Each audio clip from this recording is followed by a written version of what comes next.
తెలంగాణ రాష్ట్ర భాషా సాంస్కృతిక శాఖ ఆధ్వర్యంలో 32 కళారూపాలు 15 మంది కళాకారులు మన ముఖ్యమంత్రి వర్యులకి స్వాగతం పలుకుతూ ఉన్నారు.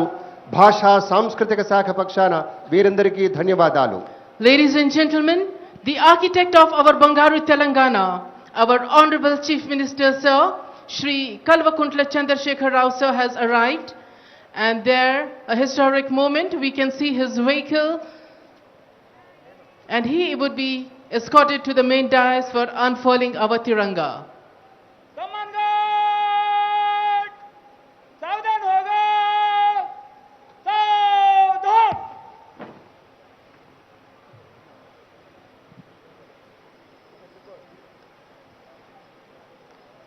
The august gathering is requested to arise for the unfurling of the flag and for the national anthem, which will be in a short while from now.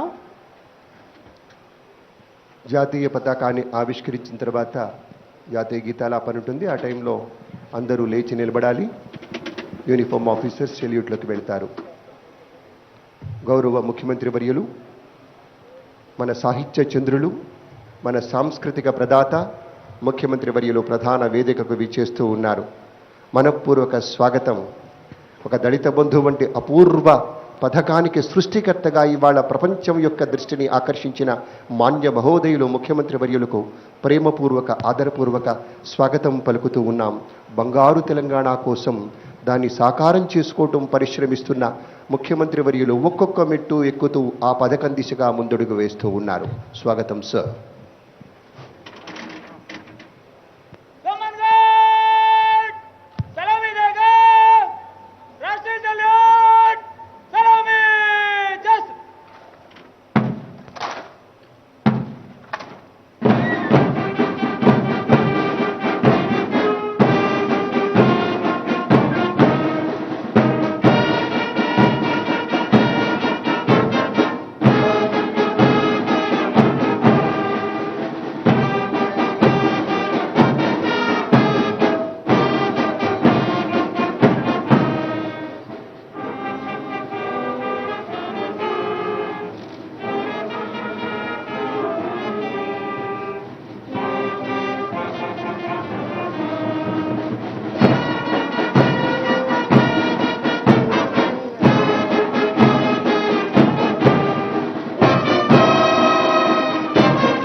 Please be seated. Thank you.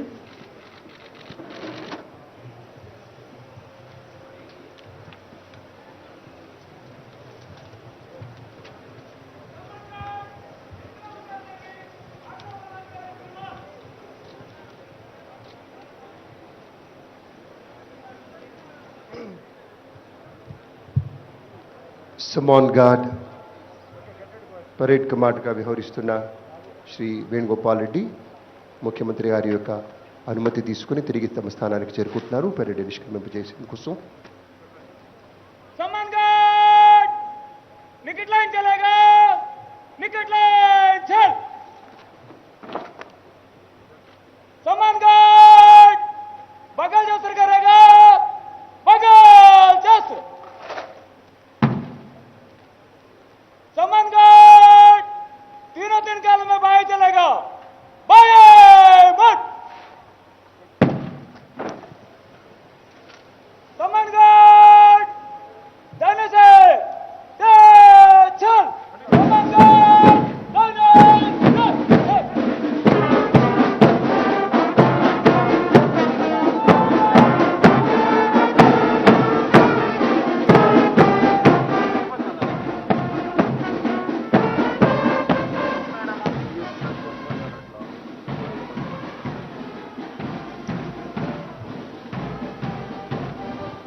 ఈ పెరేడ్లో భాగస్వామ్యం తీసుకున్న ఆయా బృంద సభ్యులు CR head quarters వారు, 3rd battalion TSSP వారు, 8th battalion వారు నిష్క్రమిస్తూ ఉన్నారు.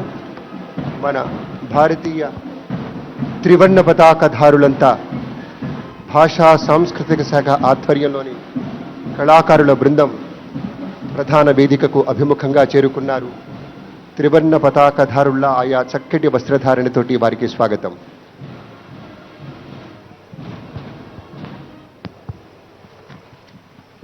Now we have address by our Honorable Chief Minister, Sir, Shri K. Chandrasekhar Rao, Sir. ఆదరణీయ ముఖ్యమంత్రి వర్యులు, మన తెలంగాణ ముద్దుబిడ్డ, స్ఫూర్తిదాత, ఉద్యమ నేత, దళిత బంధు వంటి అపూర్వ పథకాల సృష్టికర్తగా బంగారు తెలంగాణ కోసం కృషి చేస్తున్న మాన్య ముఖ్యమంత్రి వర్యులు శ్రీ కె చంద్రశేఖరరావు గారి సందేశం. वज़ीर आला जनाब के चंद्रशेखर राव साहब अब मुखातिब करेंगे. తెలంగాణ రాష్ట్ర ప్రజలందరికీ స్వాతంత్ర దినోత్సవ శుభాకాంక్షలు. ఇది భారత స్వాతంత్ర అమృత ఉత్సవాలు జరుగుతున్న సందర్భం. జాతి చరిత్రలో ఒక విశిష్ట ఘట్టం. ఈ సందర్భంగా దేశ స్వాతంత్ర సాధన కోసం జరిగిన పోరాటంలోని ఉజ్వల ఘట్టాలను, స్వాతంత్ర సమరవీరుల మహోన్నత త్యాగాలను యావత్ భారత జాతి సగర్వంగా స్మరించుకుంటున్నది. దేశ విముక్తి కోసం తృణప్రాయంగా తమ ప్రాణాలను త్యాగం చేసిన మహనీయులందరికీ వినమ్రంగా నివాళులు అర్పిస్తున్నాను. ఈ సందర్భంగా 75 ఏళ్ల స్వతంత్ర భారతదేశ ప్రస్థానంలోని వెలుగు నీడలన్నింటినీ కూడా మనందరం వివేచించుకోవాలి. మనం సాధించింది ఏమిటి, ఇంకా సాధించాల్సింది ఏమిటన్నది ఒకసారి మదింపు చేసుకోవాలి. ఒకవైపున దేశం అనేక రంగాలలో కొంతమేరకు పురోగతిని సాధించింది. అదే సమయంలో నేటికి చాలా రాష్ట్రాలలో ప్రజలు కనీస అవసరాల కోసం కొట్టుమిట్టాడుతున్న దుస్థితి ఉంది.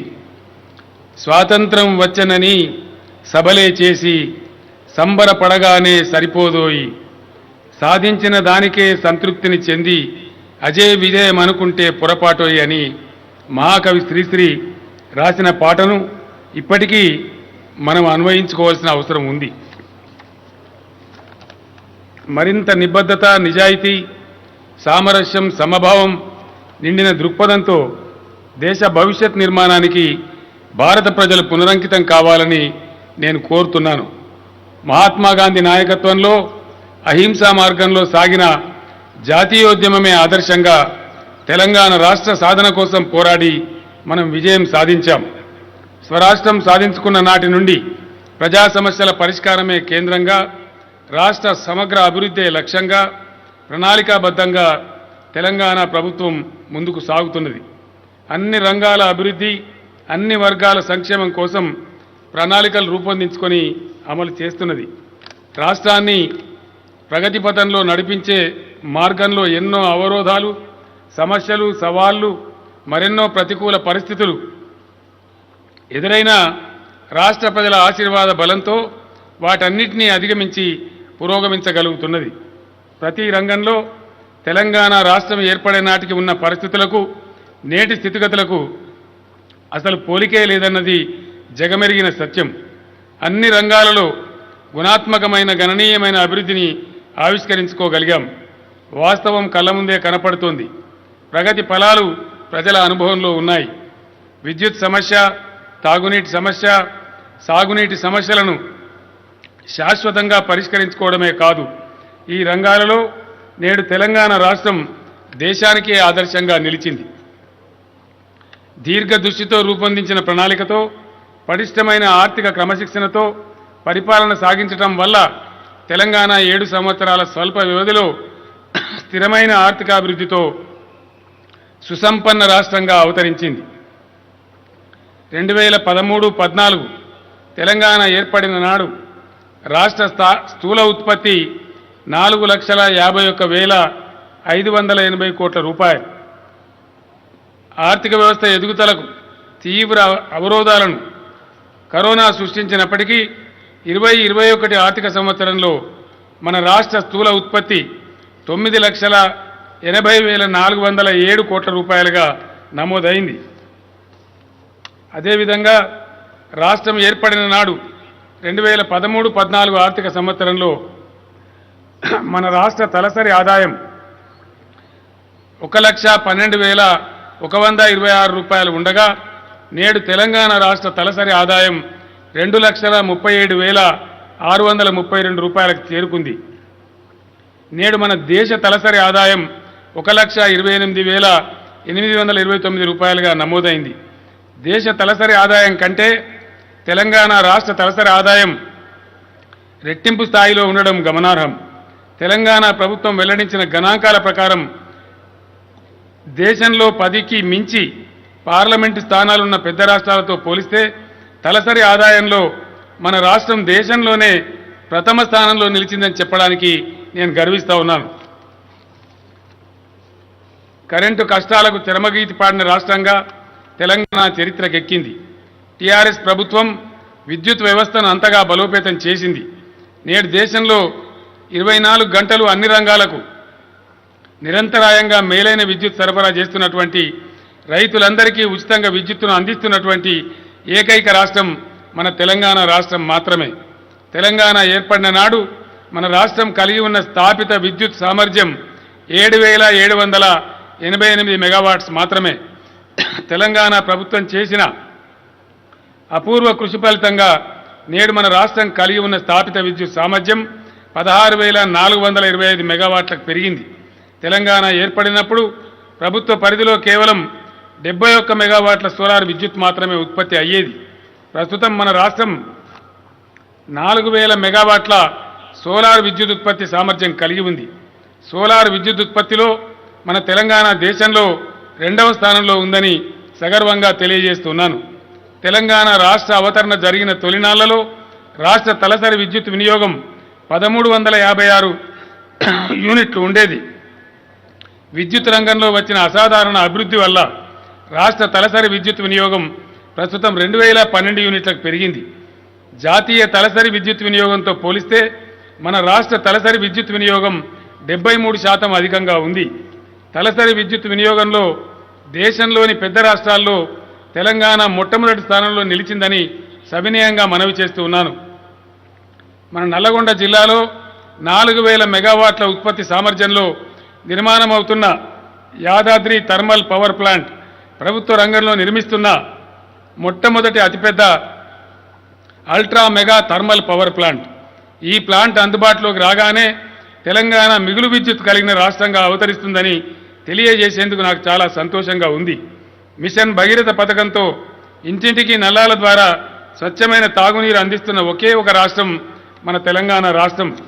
ఇట్లా చెప్పుకుంటూ పోతే అనేక రంగాలలో అనేక విషయాలలో మన రాష్ట్రం దేశంలోని ఇతర రాష్ట్రాల కంటే మిన్నగా నిలిచింది.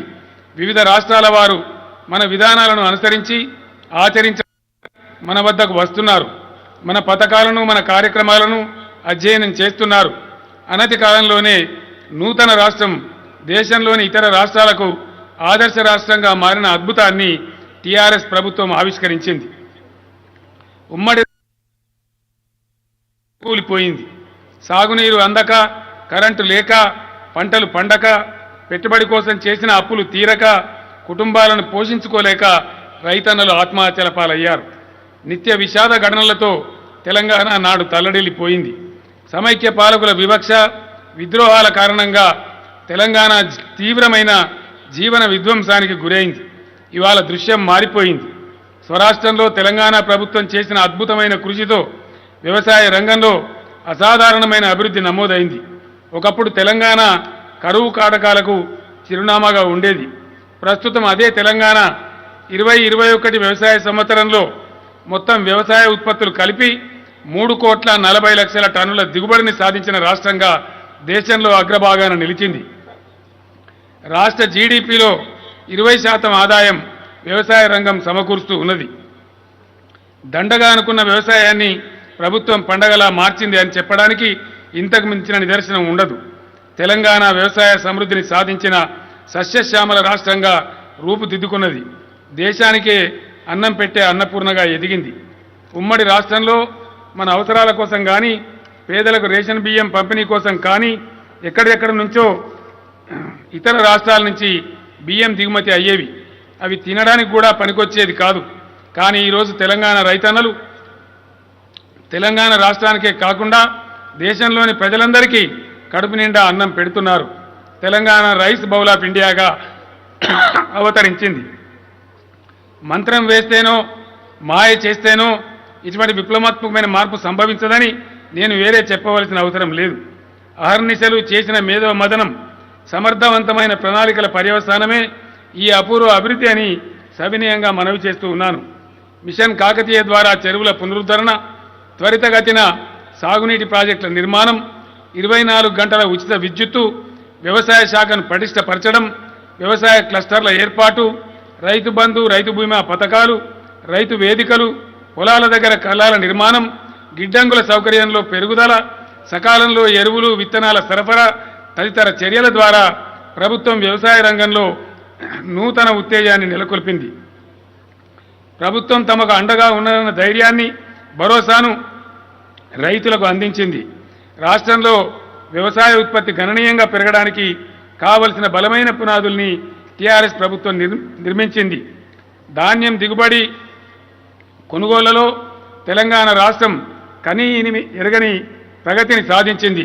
2013-14లో తెలంగాణలో దాదాపు 49 లక్షల ఎకరాల్లో వరి పంట సాగైతే 20-21 ఆర్థిక సంవత్సరంలో 1,06,00,000 ఎకరాల్లో వరి పంట సాగు అయింది.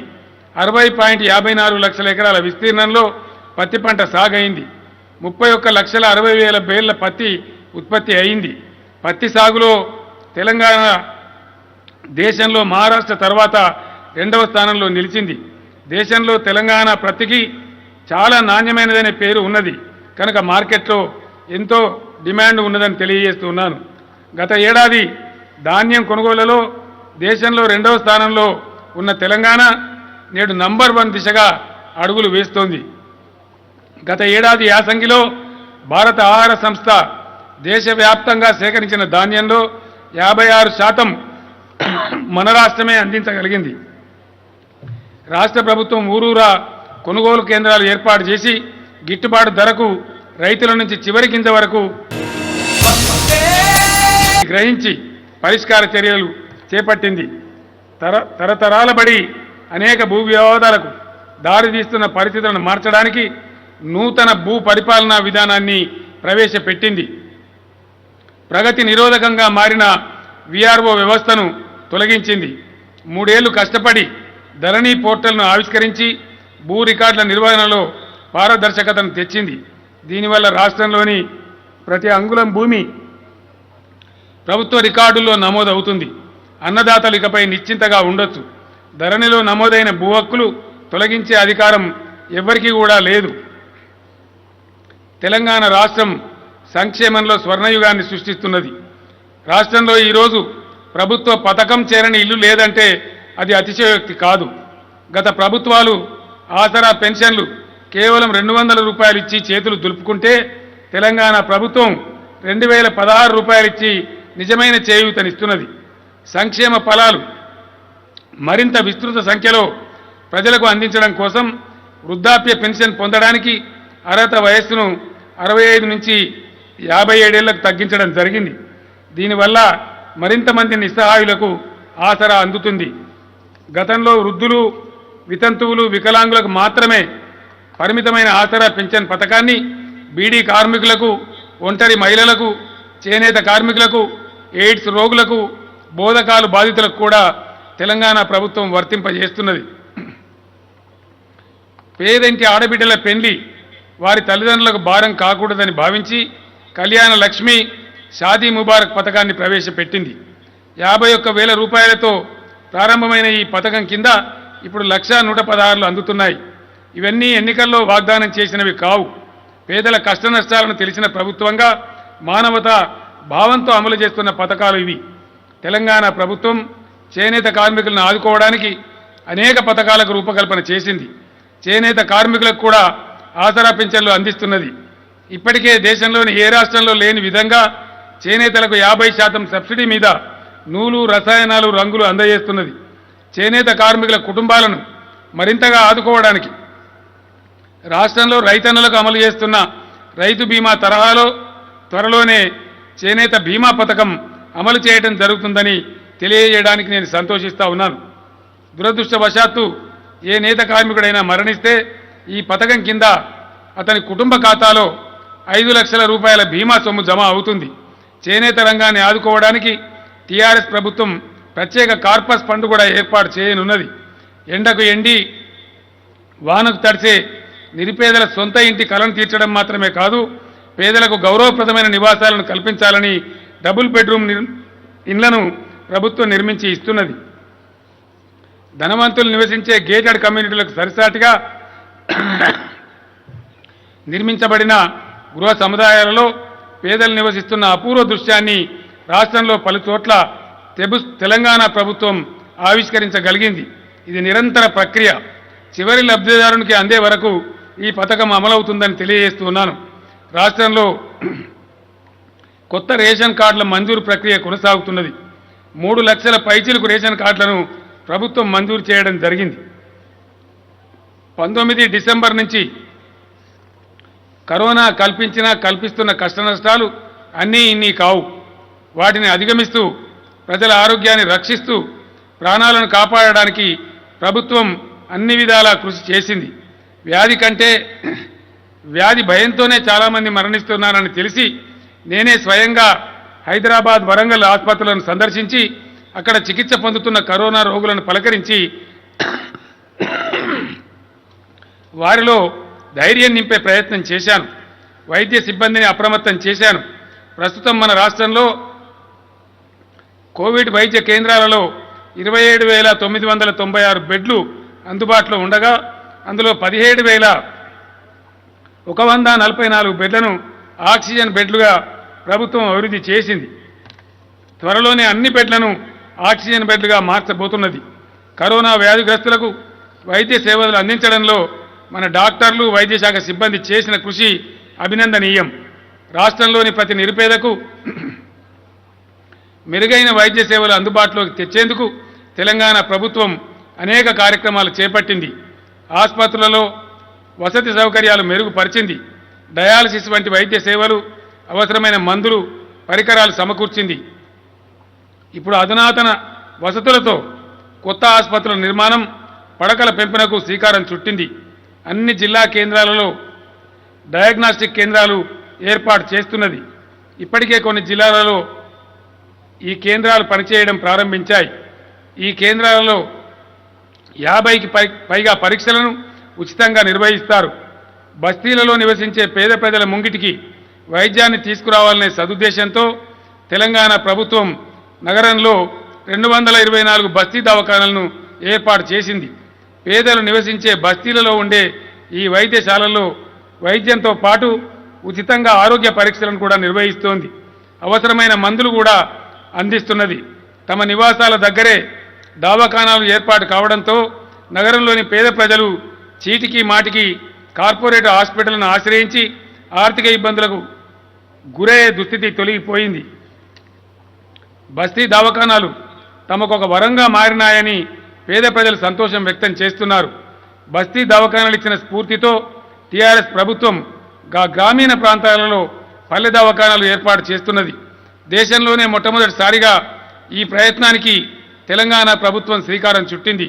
ఇప్పటి వరకు గ్రామీణ ఉపవైద్య కేంద్రాలలో కేవలం నర్సులు మాత్రమే అందుబాటులో ఉండేవారు. డాక్టర్లను కూడా అందుబాటులోకి తేవాలని తెలంగాణ ప్రభుత్వం సంకల్పించింది. ఇందుకోసం పెద్ద ఎత్తున డాక్టర్ల నియామక ప్రక్రియను కూడా చేపట్టడం జరిగింది. మహిళల ప్రసూతి విషయంలో ప్రభుత్వం ఎంతో ముందు చూపుతో వ్యవహరించింది. దేశంలోనే తొలిసారిగా మెటర్నిటీ ఐసీయూలను ఏర్పాటు చేసింది. చాలా చోట్ల మహిళల ప్రసూతి కోసమే ప్రత్యేక వైద్యశాలలు నెలకొల్పింది. 120, 102 అమ్మఒడి వాహనాలు ఏర్పాటు చేసి మారుమూల పల్లెల నుంచి కూడా ప్రసవం కోసం గర్భిణీ స్త్రీలను దవాఖానాలకు తరలించే ఏర్పాటు చేసింది.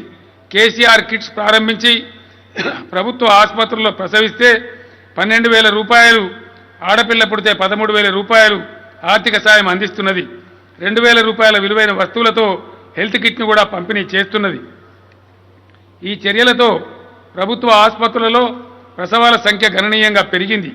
జాతీయ కుటుంబ ఆరోగ్య సర్వే వివిధ సూచీలలో తెలంగాణ మొదటి స్థానంలో నిలిచింది. నవజాత శిశు మరణాలు, బాలింత మరణాలు, 5 ఏళ్లలోపు శిశువుల మరణాలు అరికట్టడంలో తెలంగాణ దేశంలోనే మొదటి స్థానంలో ఉంది. తెలంగాణ రాష్ట్ర పౌరుల డిజిటల్ ఆరోగ్య నివేదిక రూపొందించే పనికి ప్రభుత్వం శ్రీకారం చుట్టింది. ప్రయోగాత్మకంగా ములుగు, సిరిసిల్ల నియోజకవర్గాలలో వివరాల సేకరణను ప్రారంభించడం జరిగింది. 60 ఏళ్ల సమైక్య రాష్ట్ర చరిత్రలో తెలంగాణలో ఏర్పాటు చేసిన ప్రభుత్వ వైద్య కళాశాలలు కేవలం 5 మాత్రమే. తెలంగాణ రాష్ట్రం ఏర్పడిన మొదటి దశలోనే టీఆర్ఎస్ ప్రభుత్వం నల్లగొండ, సూర్యాపేట, సిద్దిపేట, మహబూబ్ నగర్లలో 4 కొత్త శాలలను మంజూరు చేసింది. ఈ కళాశాలల్లో వైద్య విద్యా బోధన విజయవంతంగా జరుగుతున్నది. ప్రస్తుతం కొత్తగా మరో 8 వైద్య కళాశాలలు ప్రభుత్వం మంజూరు చేసింది. ఇవి వచ్చే విద్యా సంవత్సరం నుంచి ప్రారంభమయ్యే విధంగా చర్యలు తీసుకోవడం జరుగుతున్నది. వేగంగా భవన నిర్మాణాన్ని చేపడతా ఉంది. నూతనంగా మంజూరైన వైద్య కళాశాలలతో కలిపి రాష్ట్రంలో ప్రభుత్వ వైద్య కళాశాలల సంఖ్య 17కు చేరుకుంది. రాబోయే రోజుల్లో జిల్లాకో వైద్య కళాశాల ఏర్పాటు లక్ష్యంగా ప్రభుత్వం ముందుకు సాగుతున్నది. నగరం నలుదిక్కుల వైద్య సేవల విస్తరణ కోసం Telangana institute of medical sciences TIMS అనే పేరుతో మల్టీ స్పెషాలిటీ హాస్పిటల్ నిర్మాణం చేపట్టాలని ప్రభుత్వం నిర్ణయించింది. ఇప్పటికే నగరంలోని గచ్చిబౌలిలో మొట్టమొదటి టిమ్స్ దవాఖానా ఏర్పాటై సేవలు అందిస్తోంది. ఎల్బీ నగర్, అల్వాల్, సనత్ నగర్లలో మరో 3 టిమ్స్ మల్టీ స్పెషాలిటీ హాస్పిటళ్లను ఏర్పాటు చేయడానికి చర్యలు ప్రారంభించింది. ఇందుకోసం భూసేకరణ పనులు పూర్తి అయ్యాయి. సింగరేణి ప్రాంతంలోని రామగుండంలో 1, పటాన్చెరు పారిశ్రమ వాడలో 1 మల్టీ స్పెషాలిటీ హాస్పిటల్ను ప్రభుత్వం నిర్మించనున్నది. త్వరలో ఈ హాస్పిటల్ నిర్మాణ పనులకు ప్రభుత్వం శంకుస్థాపన చేయబోతూ ఉన్నది.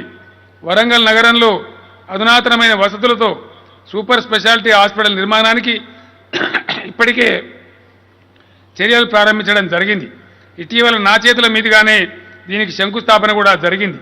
అన్ని రకాల సూపర్ స్పెషాలిటీ వైద్య సేవలు ఒకరి గొడుగు కింద అందుబాటులోకి వస్తాయి. పరిపాలనలో అనవసర జాప్యాన్ని తొలగించి పరిపాలనను ప్రజలకు చేరువ చేయాలనే సత్సంకల్పంతో ప్రభుత్వం పరిపాలనా సంస్కరణలను చేపట్టింది. అభివృద్ధి సంక్షేమ కార్యక్రమాలు సమర్థవంతంగా అమలు కావడం కోసం జిల్లాల పునర్విభజన చేపట్టింది. గతంలో జిల్లా కేంద్రాలు చాలా దూరంగా ఉండటం వల్ల ప్రజలు అనేక అవస్థలు అనుభవించారు. ప్రజల ఆకాంక్షలు, విజ్ఞప్తుల మేరకు తెలంగాణ ప్రభుత్వం రాష్ట్రాన్ని 33 జిల్లాలుగా పునర్వ్యవస్థీకరించింది. రెవెన్యూ డివిజన్లు 43 నుండి 74కు పెంచింది. మండలాలు 459 నుంచి 594కు పెంచడం జరిగింది. మున్సిపాలిటీల సంఖ్యను 68 నుంచి 129కి పెంచడం జరిగింది. కొత్తగా 7 మున్సిపల్ కార్పొరేషన్లు ఏర్పాటు చేయడం జరిగింది. ప్రస్తుతం రాష్ట్రంలోని మున్సిపల్ కార్పొరేషన్ల సంఖ్య 13కు పెరిగిందని తెలియజేస్తూ ఉన్నాను. గిరిజన తండాలు, ఆదివాసీ గూడాలు, మారుమూల తండాలను ప్రత్యేక గ్రామ పంచాయతీలుగా మార్చడం జరిగింది. గతంలో 8690 గ్రామ పంచాయతీలుంటే ప్రస్తుతం వాటి సంఖ్యను 12769కి పెంచడం జరిగింది. పరిపాలనా విభాగాల పునర్వ్యవస్థీకరణ ఫలితంగా ప్రభుత్వ వ్యవస్థలు ప్రజలకు అతి సమీపంలోకి వచ్చాయి. చిన్న పరిపాలనా విభాగాల వల్ల అధికారులకు పాలనలో సౌలభ్యం పెరిగింది. వారి పనితీరు ఎంతో మెరుగుపడింది. గతంలో రాష్ట్రంలో 2 పోలీస్ కమిషనరేట్లు ఉండగా తెలంగాణ ప్రభుత్వం కొత్తగా 7 పోలీస్ కమిషనరేట్లను ఏర్పాటు చేసింది. ప్రస్తుతం రాష్ట్రంలో మొత్తం 9 పోలీస్ కమిషనరేట్లు శాంతి భద్రతలను సమర్థవంతంగా పర్యవేక్షిస్తూ ఉన్నాయి. ప్రభుత్వం 25 జిల్లాల్లో అధునాతన హంగులతో విశాలమైన సమీకృత కలెక్టరేట్ భవనాల నిర్మాణాన్ని చేపట్టింది. వీటిలో 4 భవనాలు ప్రారంభమయ్యాయి. 12 భవనాల నిర్మాణం పూర్తయిపోయింది. మిగతా భవనాల నిర్మాణ పనులు దాదాపు పూర్తి కావస్తూ ఉన్నాయి. నూతన పోలీస్ కమిషనరేట్ల భవనాల నిర్మాణ పనులు కూడా దాదాపు పూర్తి కావచ్చాయి. తెలంగాణ ప్రభుత్వం ప్రవేశపెట్టిన పల్లె ప్రగతి పట్టణ ప్రగతి ప్రణాళికలు అద్భుతమైన ఫలితాలను సాధించాయి. ఈ కార్యక్రమాల ద్వారా ప్రభుత్వం గ్రామాలలో పట్టణాలలో కనీస మౌలిక సదుపాయాల కల్పన చేసింది. అపరిశుభ్రత అనాగరికతకు సంకేతం, పరిశుభ్రతలోనే పరమాత్ముడు కొలువై ఉంటాడు అని మహాత్మా గాంధీ పేర్కొన్నారు. భారత జాతిపిత ఆశయాలను నిజం చేస్తూ టీఆర్ఎస్ ప్రభుత్వం రాష్ట్రంలోని పల్లెలను పట్టణాలను పరిశుభ్రంగా పచ్చదనం ముట్టిపడేలా తీర్చిదిద్దుతూ ఉన్నది. గ్రామీణ ప్రాంతాల్లో మౌలిక సదుపాయాల అభివృద్ధిలో భాగంగా అనేక నిర్మాణాలు చేసింది. మరణించిన వారికి సగౌరవంగా అంత్యక్రియలు నిర్వహించడానికి ఊరూరా వైకుంఠ ధామాలను నిర్మించింది. చెత్త విసర్జన కోసం ప్రతి ఊరుకు ఒక డంప్ యార్డ్ను ఏర్పాటు చేయడం జరిగింది. మొక్కల పెంపకం కోసం ప్రతి గ్రామానికి ఒక నర్సరీని ఉండేలా ఏర్పాటు చేయడం జరిగింది. గతంలో రాష్ట్రంలో గ్రామ పంచాయతీల వద్ద పారిశుధ్య నిర్వహణ కోసం మొత్తం కలిపి కేవలం 84 ట్రాక్టర్లు మాత్రమే అందుబాటులో ఉండేవి. నేడు తెలంగాణ ప్రభుత్వం 12,769 ట్రాక్టర్లను సమకూర్చడం జరిగింది. ఈరోజు ప్రతి గ్రామ పంచాయతీ ట్రాక్టర్, ట్రాలీ, నీటి ట్యాంకర్లను కలిగి ఉందని నేను సగర్వంగా తెలియజేస్తూ ఉన్నాను. పరిసరాలు పరిశుభ్రంగా ఉంచడం ద్వారా ప్రభుత్వం ప్రజల ఆరోగ్యం మెరుగుపడేలా చేసింది. ప్రజలలో అవగాహన పెంపొందించింది. అడుగడుగునా పచ్చని చెట్లతో, పరిశుభ్రమైన పరిసరాలతో, నిరంతర విద్యుత్తుతో గ్రామాలు పట్టణాలు శోభాయమానంగా ఆహ్లాదంగా రూపుదిద్దుకుంటూ ఉన్నాయి. తెలంగాణ రాష్ట్రం ఏర్పడిన తర్వాత కుల వృత్తులపై ఆధారపడి జీవనం సాగిస్తున్న వారిని ఆర్థికంగా సామాజికంగా వృద్ధిలోకి తీసుకురావాలన్న సంకల్పంతో ప్రభుత్వం అనేక కార్యక్రమాలు అమలు చేస్తున్నది. సమైక్య పాలనలో ధ్వంసమైన కొన్ని లాభసాటి కుల వృత్తులకు తెలంగాణ ప్రభుత్వం తిరిగి ఊపిరి పోసింది. ఆ వృత్తుల మీదనే ఆధారపడి జీవిస్తున్న వారికి తగిన ఆర్థిక మద్దతును అందిస్తున్నది. కుల వృత్తులపై ఆధారపడిన వారిలో ఎక్కువ భాగం బీసీ వర్గాలకు చెందిన వారే. ప్రభుత్వం అమలు చేస్తున్న అభివృద్ధి సంక్షేమ పథకాలు వారి జీవితాలలో భరోసాను నింపుతున్నాయి. ప్రభుత్వం మత్స్యకారుల కోసం ఉచితంగా చేప పిల్లలను పంపిణీ చేస్తున్నది. రాష్ట్రంలో నీటి లభ్యత ఉన్న ప్రతి చోట చేపల పెంపకాన్ని ప్రోత్సహిస్తూ ఉన్నది. కాళేశ్వరం తదితర ప్రాజెక్టుల నిర్మాణం తర్వాత రాష్ట్రంలోని రిజర్వాయర్లతో పాటు చెరువులు, కుంటలు, అన్ని రకాల జలాశయాలు నిండుకుండల్లా మారినాయి. చేపల పెంపకానికి విస్తృతమైన అవకాశాలు లభిస్తున్నాయి. రాష్ట్రంలో మత్స్య సంపద పెరిగి మత్స్యకారుల ఆదాయం గణనీయంగా పెరిగింది. వారి జీవితాలలో ఆనందం చోటు చేసుకుంటున్నది. నేడు తెలంగాణ ఇతర ప్రాంతాలకు చేపలను ఎగుమతి చేసే స్థాయికి ఎదుగుతున్నది. టీఆర్ఎస్ ప్రభుత్వం 11,000 కోట్ల భారీ మొత్తంతో గొల్ల కుర్మలకు పెద్ద ఎత్తున గొర్రెల పంపిణీ చేసే బృహత్తర కార్యక్రమాన్ని చేపట్టింది. పంపిణీ ప్రక్రియ సజావుగా కొనసాగుతున్నది. ప్రభుత్వ కృషి ఫలితంగా నేడు రాష్ట్రంలో గొర్రెల సంఖ్య పెద్ద ఎత్తున పెరిగింది. గొర్రెల కాపర్ల ఆదాయం కూడా భారీగా పెరిగింది. కేంద్ర ప్రభుత్వ గణాంకాలను అనుసరించి దేశంలో గొర్రెల సంఖ్య అత్యధిక ఉన్న రాష్ట్రాలలో తెలంగాణ ప్రథమ స్థానంలో నిలిచింది. కల్లుగీత వృత్తి ద్వారా జీవనం సాగిస్తున్న గౌడలు, నాయి బ్రాహ్మణ, రజక తదితర వృత్తి కులాల అభివృద్ధికి ప్రభుత్వం వివిధ పథకాలు అమలు చేస్తూ ఉన్నది. నాయి బ్రాహ్మణ, రజక వృత్తుల వారికి 250 యూనిట్ల వరకు ఉచిత విద్యుత్ పథకాన్ని ప్రభుత్వం ప్రవేశపెట్టింది. రజకులకు అధునాతన దోబిఘాట్లు, నాయి బ్రాహ్మణులకు ఆధునిక సెలిన్ల ఏర్పాటుకు కావలసిన నిధులను సమకూరుస్తూ ఉన్నది. నేడు దేశంలో తెలంగాణ ముందు వరుసలో ఉంది. పరిశ్రమల స్థాపనకు అత్యంత సౌకర్యంగా ఉండే విధంగా 2015 నవంబర్లోనే టీఎస్ ఐపాస్ విధానాన్ని ప్రవేశపెట్టింది. ఈ విధానం యావత్ ప్రపంచం తెలంగాణ వైపు తిరిగి చూసేలా చేసింది. పరిశ్రమలు స్థాపించాలని అనుకునేవారు ఆన్లైన్లో దరఖాస్తు చేసుకుంటే 15 రోజుల్లో ప్రభుత్వం అన్ని అనుమతులు మంజూరు చేస్తున్నది. ఈ పాలసీ ప్రవేశపెట్టిన నాటి నుంచి రాష్ట్రానికి 2.2 లక్షల కోట్ల రూపాయల పెట్టుబడులు వచ్చాయి. లక్షలాది మందికి ఉపాధి లభించింది. గత 7 ఏళ్లలో 16,671 పరిశ్రమలు మన రాష్ట్రానికి వచ్చాయి. పరిశ్రమల ద్వారా 15,86,500 ఉద్యోగాల కల్పన జరిగింది. రాష్ట్రంలో ఐటీ రంగం అప్రతిహతంగా దూసుకుపోతున్నది. తెలంగాణ రాష్ట్ర ఏర్పాటు సమయంలో ఐటీ రంగం అభివృద్ధిపై కొందరు లేవనెత్తిన అనుమానాలు పటాపంచలయ్యాయి.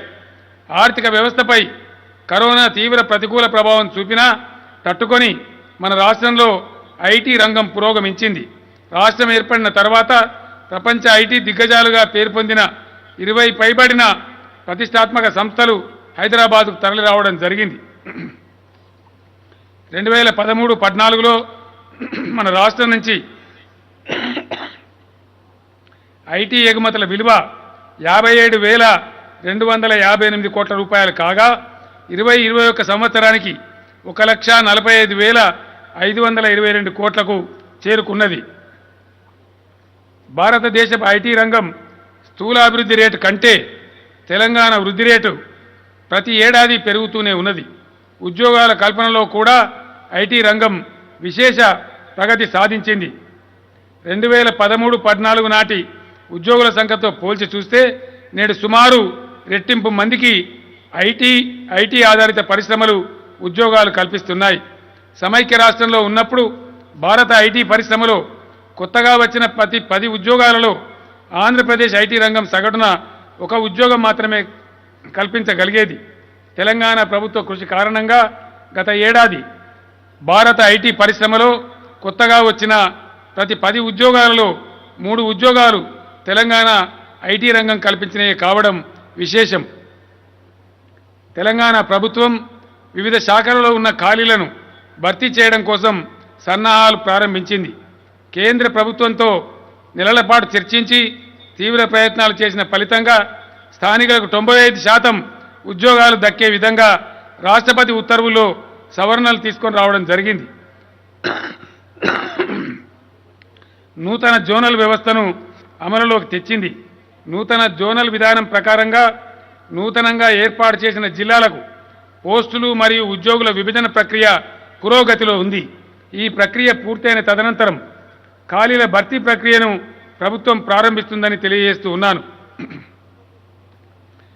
తెలంగాణకు హరితహారం కార్యక్రమం ఫలితంగా రాష్ట్రంలో పచ్చదనం 4% పైగా పెరిగింది. ట్రీ సిటీగా హైదరాబాద్కు ప్రపంచ స్థాయి గుర్తింపు వచ్చింది. ప్రపంచంలోని 63 దేశాలలో భారతదేశం నుంచి ఈ ఘనమైన గౌరవాన్ని దక్కించుకున్న ఏకైక నగరం మన హైదరాబాద్ కావడం విశేషం. ఈ ఘనత ఆషామాషిగా రాలేదు. చెట్లను నాటడంలో, పోషించడంలో, విస్తరించడంలో ప్రభుత్వం నిర్మాణం చేసిన గొప్ప వ్యవస్థ దీనికి ప్రధాన కారణం. ఫారెస్ట్ సర్వే ఆఫ్ ఇండియా చేసిన సర్వేలో తెలంగాణలో పచ్చదనం సుమారు 4% పెరిగినట్లు వెల్లడి అయ్యింది. కేంద్ర అటవీ శాఖ మంత్రి కూడా నిండు పార్లమెంటులో మొక్కలు నాటడంలో, చెట్లు పెంచడంలో తెలంగాణ అగ్రగామిగా ఉన్నదని ప్రకటించడం జరిగింది. ఐక్యరాజ్య సమితి పర్యావరణ నిపుణులు మన ప్రయత్నాలను ప్రశంసించారు. ఇదే స్ఫూర్తి మరికొంతకాలం కొనసాగాలి.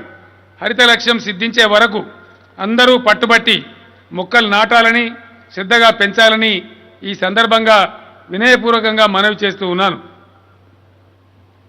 అన్ని ప్రాంతాల ప్రజలు సౌకర్యంగా జీవనం గడపడానికి అనువైన నగరంగా కూడా హైదరాబాద్కి ఎంతో పేరు వచ్చింది. హైదరాబాదును విశ్వనగరంగా తీర్చిదిద్దే క్రమంలో అడుగడుగునా నిర్మించిన ఫ్లైఓవర్లు పెరిగిపోతున్న ట్రాఫిక్ కష్టాలను గణనీయంగా తగ్గించాయి. ఇంకా పలు ఫ్లైఓవర్లు, స్కైఓవర్లు నిర్మాణ దశలో ఉన్నాయి. నగరానికి కొత్త అందాలను చేకూరుస్తూ ఏర్పాటైన దుర్గం చెరువు కేబుల్ బ్రిడ్జి ఆసియాలోనే 2వ అతిపెద్ద కేబుల్ బ్రిడ్జిగా రికార్డు సృష్టించింది. దుర్గం చెరువు బ్రిడ్జి నగర ప్రజలకు దూరభారం తగ్గించడమే కాకుండా సాయంకాలాలు జనం సేదతీరే ఉల్లాస కేంద్రంగా ఉపయోగపడుతూ ఉన్నది. హైదరాబాద్ నగరం అనంతంగా పెరుగుతున్న నేపథ్యంలో ప్రస్తుతం ఉన్న ఔటర్ రింగ్ రోడ్డుకు అదనంగా రీజనల్ రింగ్ రోడ్ నిర్మించాలని ప్రభుత్వం ప్రతిపాదించింది. తెలంగాణ ముద్దుబిడ్డ మాజీ ప్రధాని పివి నరసింహారావు గారు దేశానికి చేసిన సేవ ఎంతో ఉన్నతమైనది. దానికి భారతదేశ ఖ్యాతిని జగద్విదితం చేయడంలో పివి చేపట్టిన విధానాలు, సంస్కరణలు సాటి లేనివి. నేటి తరానికి ఆయన సేవలు గుర్తుండే విధంగా శ్రీ పివి నరసింహారావు గారి జయంతి ఉత్సవాలను ప్రభుత్వం దేశ విదేశాలలో ఘనంగా నిర్వహించింది. హుస్సేన్ సాగర్ తీరంలో శ్రీ పివి గారి నిలువెత్తు విగ్రహాన్ని ఆవిష్కరించడంతో పాటు ఆ రహదారికి పివి మార్గ్గా నామకరణం చేసింది. శ్రీ పివి నరసింహారావు గారికి భారతరత్న ప్రకటించాలని శాసనసభలో ఏకగ్రీవంగా తీర్మానించి కేంద్ర ప్రభుత్వానికి పంపించడం జరిగింది. కాకతీయ కళావైభవానికి ప్రతీకగా నిలిచిన మన రామప్ప దేవాలయానికి ప్రపంచ వారసత్వ కట్టడంగా యునెస్కో గుర్తింపు రావడం మనందరికీ గర్వకారణం. ఈ గుర్తింపు వెనుక ప్రభుత్వం చేసిన నిరంతర కృషి ఉంది. ఈ కృషిలో పాలుపంచుకున్న ప్రజాప్రతినిధులు, అధికారులందరికీ మరోసారి అభినందనలు తెలియజేస్తూ ఉన్నాను. తెలుగు నేలపై మొదటిసారి విశ్వవ్యాప్త గుర్తింపు పొందిన చారిత్రక వారసత్వ కట్టడంగా రామప్ప పేరు నేడు ప్రపంచవ్యాప్తంగా మారుమోగుతూ ఉన్నది. స్వయం పాలనలో తెలంగాణ చారిత్రక ప్రతిపత్తికి, ఆధ్యాత్మిక ఔన్నత్యానికి పూర్వ వైభవం తేవడం కోసం రాష్ట్ర ప్రభుత్వం ఎనలేని కృషి చేస్తూ ఉన్నది. అందులో భాగమే మన యాదాద్రి ఆలయ పునర్నిర్మాణం. యాదాద్రి నిర్మాణం మహాద్భుతంగా ఉన్నదని, చరిత్రలో నిలిచిపోతుందని ఆలయాన్ని సందర్శించిన ప్రముఖులందరూ వ్యాఖ్యానిస్తూ ఉన్నారు. ప్రాచీన కళలు, వారసత్వం, సంస్కృతి సాంప్రదాయాలను కాపాడుకోవాలనే దృక్పథంతో ఇంత గొప్ప ఆలయాన్ని ఆధ్యాత్మికత కళ ఉట్టిపడేలా పునర్నిర్మించడం పట్ల భక్తులు, సందర్శకులు ఆనందాన్ని వ్యక్తం చేస్తూ ఉన్నారు. యాదాద్రి ఆలయ పునర్నిర్మాణం సాధ్యమైనంత త్వరగా పూర్తి చేయడానికి ప్రభుత్వం కృషి చేస్తూ ఉన్నది. మన దేశంలో కన్యాకుమారి నుంచి కాశ్మీర్ వరకు ఎక్కడ చూసినా దళిత ప్రజలు దుర్భర పేదరికంలో మగ్గుతున్నారనేది నగ్న సత్యం. దీనికి మన రాష్ట్రం కూడా అతీతం కాదు. దళిత జాతిని దారిద్ర్యం ఒక్కటే కాదు, ఆ వర్గంపై ఉన్న సామాజిక వివక్ష కూడా తరతరాలుగా బాధిస్తూ ఉన్నది, వేధిస్తూ ఉన్నది. స్వాతంత్రం వచ్చి 75 సంవత్సరాలు గడిచినా దళితుల జీవితాల్లో ఇంకా చీకటి అలుముకొనే ఉందనే కఠోర వాస్తవాన్ని మనమందరం కూడా అంగీకరించి తీరాలి. దేహంలో కొంత భాగాన్ని ఖండించితే ఆ దేహం కుప్ప కూలుతుంది. అదేవిధంగా దేశంలో ఒక పెద్ద ప్రజా సమూహాన్ని అణిచివేస్తే ఆ దేశం కూడా కుప్పకూలుతుందనే నిజాన్ని మనమందరము గ్రహించాలి. ప్రజాస్వామ్యం అంటే సమానత్వమే. వీలైనంత తొందరగా దేశంలో ఆర్థిక, సామాజిక అసమానతలను రూపుమాపాలి. దళితుల అభివృద్ధికి అందుకు మొదటి సోపానం కావాలి అని అన్నటువంటి భారత రాజ్యాంగ నిర్మాత డాక్టర్ బాబాసాహెబ్ అంబేద్కర్ మాటల్లోని గంభీరతను దేశ పరిపాలనా వ్యవస్థలన్నీ ఇప్పటికైనా గ్రహించాలి. తెలంగాణ ఏర్పడిన నాటి నుండి అణగారిన కులాల వికాసం దిశగా ప్రభుత్వం బలమైన అడుగులు వేసింది. దళితులలో విద్యా వికాసం చోటు చేసుకోవాలనే సంకల్పంతో తెలంగాణ ప్రభుత్వం పెద్ద ఎత్తున రెసిడెన్షియల్ స్కూళ్లను స్థాపించింది. 2014 తెలంగాణ ఏర్పడే నాటికి దళిత విద్యార్థుల కోసం ఏర్పాటైన రెసిడెన్షియల్ స్కూళ్ల సంఖ్య 134 మాత్రమే. టీఆర్ఎస్ ప్రభుత్వం అధికారంలోకి వచ్చిన ఈ 7 సంవత్సరాల్లో కొత్తగా మరో 104 స్కూళ్లు ఏర్పాటు చేసింది. ఈరోజు రాష్ట్రంలో దళిత విద్యార్థుల కోసమే ఏర్పాటైన రెసిడెన్షియల్ స్కూళ్ల సంఖ్య 238కి పెరిగింది. ఈ 7 ఏళ్లలో ఎస్సీ మహిళల కోసం 30 డిగ్రీ కళాశాలల్ని ప్రభుత్వం ప్రత్యేకంగా ఏర్పాటు చేసింది. ఒక ఆర్థిక సంవత్సరంలో ఎస్సీ ప్రగతి నిధి కింద కేటాయించిన నిధులు పూర్తిగా ఖర్చు కాకపోతే మిగిలిన నిధులు వచ్చే ఆర్థిక సంవత్సరానికి బదలాయించే విధంగా టీఆర్ఎస్ ప్రభుత్వం తెచ్చిన చట్టం, ఆ విధానం దేశానికే ఆదర్శంగా నిలిచింది. దళిత విద్యార్థులు విదేశాలలో విద్యను అభ్యసించడానికి అంబేద్కర్ ఓవర్సీస్ స్కాలర్షిప్ పథకం ద్వారా 20 లక్షల రూపాయల అధిక మొత్తాన్ని స్కాలర్షిప్గా అందిస్తున్న ఒకే ఒక ప్రభుత్వం మన తెలంగాణ ప్రభుత్వం.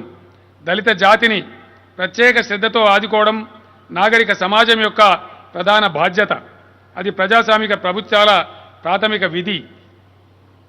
అనగారిన దళిత జాతి అభ్యున్నతికి పాటుపడడమే నిజమైన దేశభక్తి. అదే నిజమైన దైవ సేవ.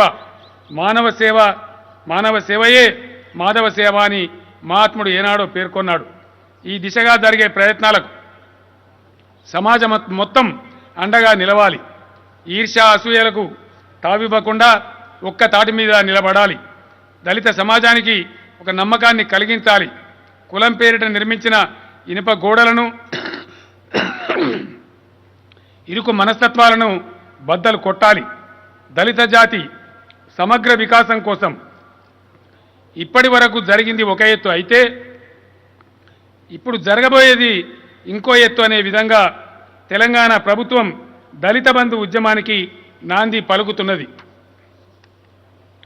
అనగారిన దళిత జనం ఒక్క ఉదుటున లేచి నిలబడి స్వశక్తితో స్వావలంబనతో జీవించాలనే మహాసంకల్పానికి ఆచరణ రూపమే తెలంగాణ దళిత బంధు ఉద్యమం అని రాష్ట్ర ప్రజానీకానికి సవినయంగా మనవి చేస్తూ ఉన్నాను. దళితులను ఆర్థికంగా బలోపేతం చేసి తద్వారా సామాజిక వివక్ష నుంచి వారికి విముక్తి కలిగించడమే లక్ష్యంగా పెట్టుకొని స్వయంగా నేనే దళిత బంధు పథకానికి రూపకల్పన చేశాను. మహాత్మా జ్యోతిరావు పూలే, భారతరత్న డాక్టర్ బిఆర్ అంబేద్కర్ మహాశైల ఆలోచనల వెలుగులో రూపొందిన దళిత బంధు దళితుల జీవితాల్లో నూతన క్రాంతిని సాధిస్తుందనే సంపూర్ణ విశ్వాసాన్ని ఈ సందర్భంగా నేను ప్రకటిస్తూ ఉన్నాను. ఈ సంవత్సరం బడ్జెట్లోనే ప్రభుత్వం దళిత బంధు అమలు కోసం నిధులు మంజూరు చేసింది. రేపటి నుంచి ఈ పథకాన్ని మన రాష్ట్రంలోని హుజూరాబాద్ నియోజకవర్గంలో పైలట్ ప్రాజెక్ట్ కింద సంపూర్ణంగా అమలు చేస్తుంది. రాష్ట్రంలోని మిగతా నియోజకవర్గాలలో పాక్షికంగా అమలు చేస్తుంది. గత ప్రభుత్వాలు దళితులకు అందించిన చిన్న చిన్న రుణాలు, సబ్సిడీలు వంటి అరకొర సహాయాలతో వారిలోని ఆర్తి తీరలేదు. వారి పరిస్థితిలో గణనీయమైన మార్పు రాలేదు. అందుకే దళిత బంధు కింద యూనిట్ పెట్టుకోవడానికి కుటుంబానికి 10 లక్షల రూపాయల ఆర్థిక ప్రేరణ ఇవ్వాలని ప్రభుత్వం నిర్ణయించడం జరిగింది. దళిత బంధు ఆర్థిక సహాయాన్ని లబ్ధిదారుని పేరున ఉన్న ఖాతాలోకి ప్రభుత్వం నేరుగా జమ చేయడం జరుగుతుంది. బ్యాంకులతో సంబంధం లేకుండా, తిరిగి చెల్లించే భారం లేకుండా 10 లక్షల రూపాయలను పూర్తి గ్రాంట్ రూపంలో అందజేస్తుంది. దీంతో లబ్ధిదారుడికి వాయిదాలు చెల్లించాలనే ఆందోళన ఉండదు. ప్రశాంతంగా తన జీవనోపాధిని కొనసాగించుకోగలుగుతాడు. ప్రభుత్వం అందించిన పెట్టుబడి సొమ్ముతో ఉపాధి వ్యాపార మార్గాన్ని ఎంచుకునే పూర్తి స్వేచ్ఛ లబ్ధిదారునికే ఉంటుంది. తనకు ఏ రంగంలోనైతే అనుకూలత ఉందో, అనుభవం ప్రావీణ్యం ఉందని లబ్ధిదారుడు భావిస్తాడో ఆ రంగంలోనే తన జీవనోపాధిని ఎంచుకోవడానికి ప్రభుత్వం సహకరిస్తుంది. లబ్ధిదారులు ఎవరైనా తమకు తాము ఉపాధిని ఎంచుకోవడంలో అస్పష్టతకు లోనైతే ప్రభుత్వం యొక్క సూచనలు కోరితే ప్రభుత్వం స్పందించి వారికి తగిన విధంగా మార్గదర్శనం చేస్తుంది. కొందరు లబ్ధిదారులు ఒక సమూహంగా ఏర్పడి పెట్టుబడిని పెంచుకొని పెద్ద యూనిట్ని పెట్టుకునే అవకాశాన్ని కూడా ప్రభుత్వం కల్పిస్తుంది. ప్రభుత్వం కేవలం ఆర్థిక ప్రేరణ ఇవ్వటం వరకే పరిమితం కాదు. దళితులను వివిధ వ్యాపార రంగాలలో ప్రోత్సహించడానికి వారికి ప్రత్యేక రిజర్వేషన్లను ప్రభుత్వం అమల్లోకి తేనున్నది.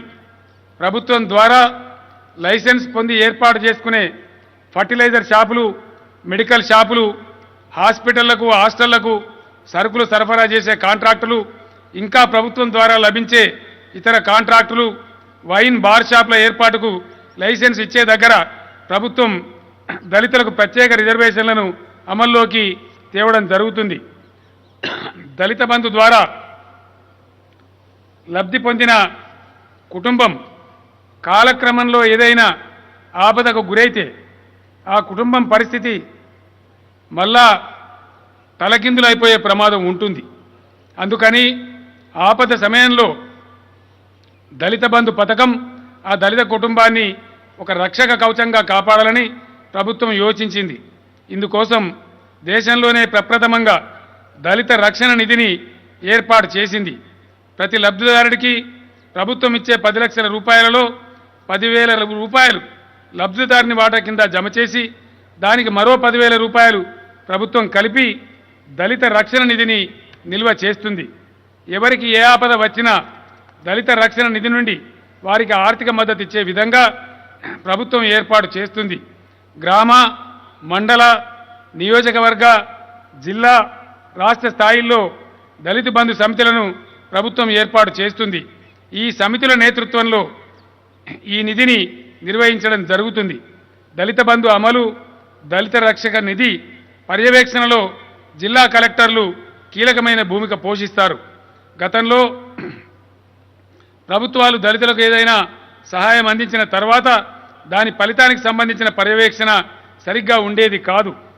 దళిత బంధు ద్వారా లబ్ధిదారులు పొందుతున్న ఫలితాలను పర్యవేక్షించడం కోసం తెలంగాణ ప్రభుత్వం ప్రత్యేకమైన పటిష్టానమైన విధానం రూపొందించడం జరిగింది.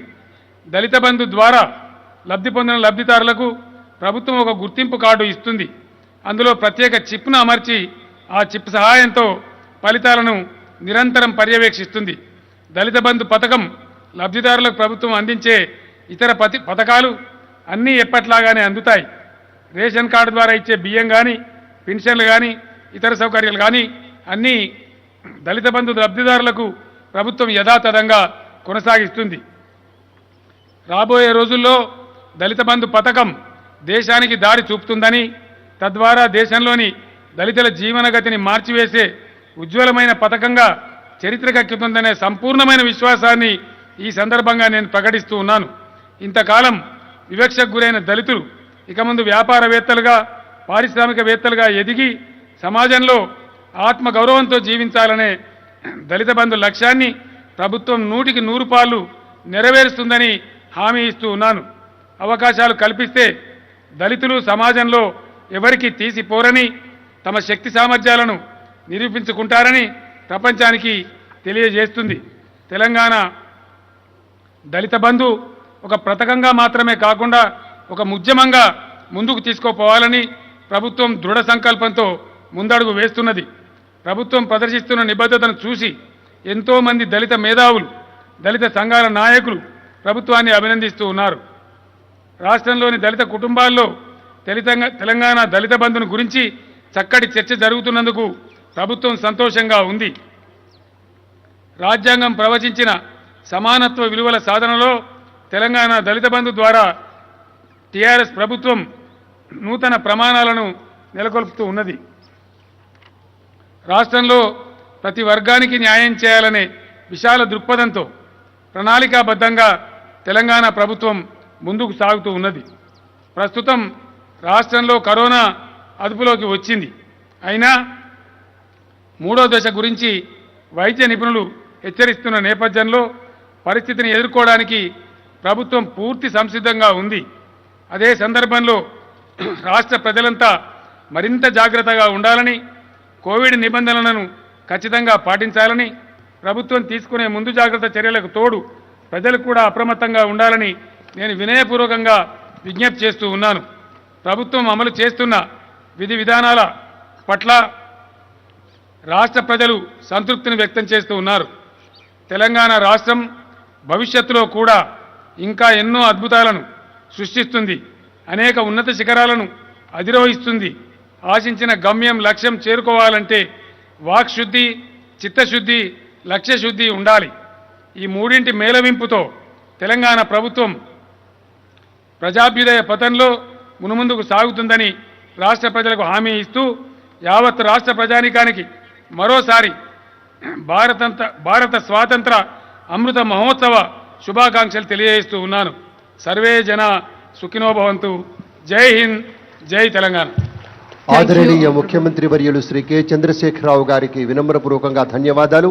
ఒక్కసారి మన భాషా సాంస్కృతిక కళాకారులంతా కూడాను మీ యొక్క వాద్య విశేషాలని పలికించండి. ముఖ్యమంత్రి వర్యులకు జయజేలు తెలపండి. మన రాష్ట్ర సంస్కృతి, మన ప్రాభవ వైభవం ఇది అని చెప్పే రీతిలో చక్కగా మీ ప్రదర్శన ఉండాలి. గట్టిగా ఒక్కమారు కళాకారులందరూ